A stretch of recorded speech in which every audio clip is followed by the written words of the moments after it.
Mimi ni askari wa Jeshi la Zimamoto na Uokoaji mkoa wa Kilimanjaro. Tunaokoa maisha na mali. Pamoja na kuokoa maisha na mali, lakini kama mnavyoona, Jeshi la Zimamoto na Uokoaji mkoa wa Kilimanjaro tuna vifaa vya kisasa kama gari kama hivi mnavyoliona, gari la kubeba majeruhi. Tunaweza kusema tunajivunia kuokoa maisha pamoja na mali za watu.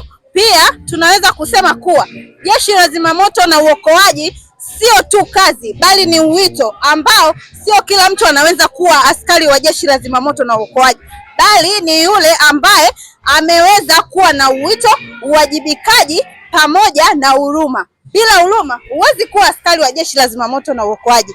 Jeshi la Zimamoto na Uokoaji linahitaji huruma, linahitaji pia mtu uweze kuwajibika. Asanteni sana.